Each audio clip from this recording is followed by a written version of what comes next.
Halo semuanya, perkenalkan nama saya Soherman, mahasiswa program studi pendidikan geografi angkatan 2020 dari Fakultas Ilmu Sosial Universitas PP Jakarta. Di sini saya akan melakukan micro teaching dengan materi pembelajaran kelas 11 pada pembahasan negara maju dan negara berkembang. Saya menggunakan model pembelajaran problem based learning. Assalamualaikum warahmatullahi wabarakatuh. Waalaikumsalam warahmatullahi wabarakatuh. Oke, selamat pagi anak-anak. Pagi, Pak. Gimana kabarnya hari ini? Baik. Alhamdulillah ya, sehat semua. Seperti biasa sebelum kita mulai pembelajaran, alangkah baiknya kita berdoa terlebih dahulu. Silakan untuk ketua kelas bisa pamit terlebih dahulu. Sebelum kita mulai pembelajaran pada hari ini, alangkah baiknya kita berdoa menurut keyakinan masing-masing. Berdoa dimulai. Berdoa selesai. Baik anak-anak, apakah hari ini hadir semua? Hadir, Pak. Hadir Pak. Alhamdulillah ya, hadir semua. Oke, kalian sudah sarapan? Sudah, Pak. Oke, kalau sudah sarapan pastinya semangat ya untuk belajar hari ini. Siap. Kalau gitu kita mulai saja pembelajaran hari ini. Di sini ada PPT ya, ada 3 gambar. Yang mana gambar pertama itu adalah gambar pemukiman kumuh, gambar kedua itu adalah perkotaan yang dipenuhi dengan gedung-gedung yang kotor, sedangkan gambar yang ketiga itu adalah perkotaan yang dipenuhi dengan gedung-gedung yang sangat mewah ya. Dari gambar 1 dan gambar 2 itu biasanya terdapat di negara yang seperti apa? Di negara berkembang, Pak. Ya, betul sekali. Kalau di gambar 3 Negara maju. ya, Maju, negara Pak. maju ya, betul sekali.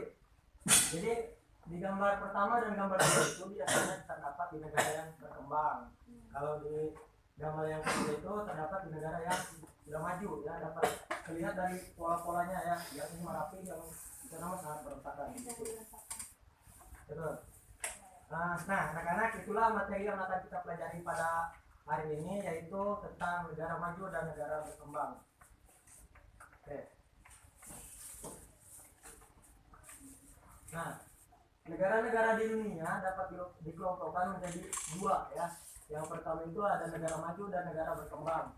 Pengelompokan ini didasarkan atas beberapa indikator pada bidang ekonomi, sosial, teknologi, pendidikan, dan kesehatan. Nah, pada kesempatan pagi ini kita hanya akan mempelajari 2 poin saja, yaitu kondisi sosial dan kondisi ekonomi pada negara maju dan negara berkembang. Nah, di sini ada pengertian negara maju dan negara berkembang.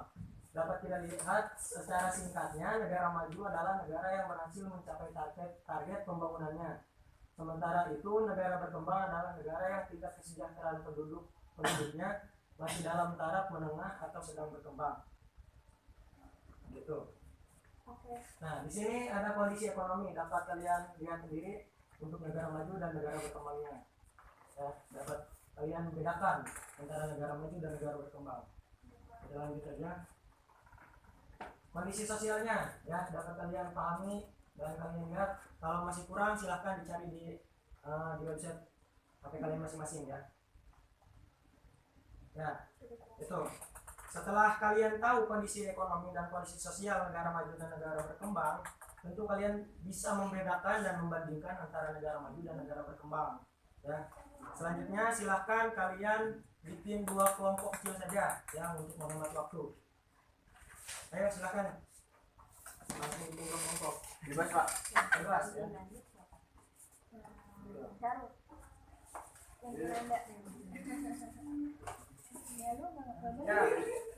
Jadi tugasnya itu adalah kalian mengidentifikasi ya, mengidentifikasi yang pertama itu untuk kelompok pertama, mengidentifikasi metode dan strategi pembangunan masalah yang terdapat di negara maju serta solusi untuk mengatasinya ya. Untuk kelompok 2 telah dilihat di sini, mengidentifikasi metode dan strategi pembangunan masalah yang terjadi di negara berkembang serta solusi untuk mengatasinya ya. Itu udah bisa dipahami tugasnya? Bisa, Pak. Ya. Waktunya itu hanya 10 menit. Silakan dikerjakan di lembar kerja ini ya. Ya, baik, Pak. Terima kasih. Untuk kelompok 1. Iya, Pak. Kelompok 2. Iya, terima kasih, Bapak. kelompok dua kita kita ngomong apa? Oh ini kita maju Gak apa-apa dulu. Gua mau dulu. Oke anak-anak, waktunya sudah selesai ya. Untuk kelompok 1 silahkan maju ke depan untuk mempresentasikan hasil diskusinya. Ya. Di sebelah sini ya. Baik, saya dari kelompok 1 ini presentasikan kami. Negara maju memiliki produktivitas ekonomi tinggi karena etos kerja yang tinggi. Etos kerja yang tinggi merupakan kelebihan penduduk negara berkembang. Etos kerja penduduk yang tinggi ini menyebabkan penduduk perempuan memilih berkarir daripada berkeluarga dan memiliki anak. Kondisi ini berdampak pada pertumbuhan penduduk yang sangat rendah dan mengakibatkan kekurangan sumber daya manusia. Strategi pembangunan di negara maju itu meningkatkan pertumbuhan penduduk sehingga tidak kekurangan sumber daya manusia dan tenaga kerja pada waktu mendatang. Bagus sekali ya, tepuk tangan dulu. Ya, selanjutnya silakan untuk kelompok 2. Baik Pak. Ya, silakan.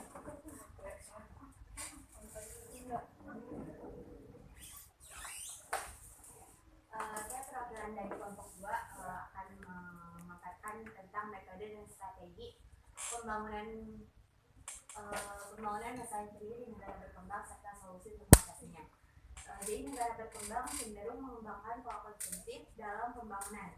Perilaku ini menyebabkan pendapatan negara menjadi berkurang. Dengan kondisi seperti ini, strategi pembangunan yang dilakukan adalah dengan mengembangkan aktivitas produksi sekunder dan tersier. Ya, bagus sekali ya, tepuk tangan dulu. Ya, ya. Baik anak-anak, yang kalian sampaikan tadi keduanya benar ya, benar. Jadi di negara maju itu penduduknya itu penduduk perempuan lebih gemar untuk bekerja daripada keluarga dan memiliki anak, sehingga kekurangan sumber daya manusia di negara maju itu. Nah, langkahnya itu ada langkah untuk mengatasi masalah tersebut adalah pemerintah meningkatkan pertumbuhan penduduk sehingga di zaman yang akan datang tidak kekurangan sumber daya manusia atau pekerja ya kayak gitu. Sedangkan di negara berkembang itu cenderung mengembangkan budaya konsumtif sehingga pendapatan negara itu menjadi berkurang.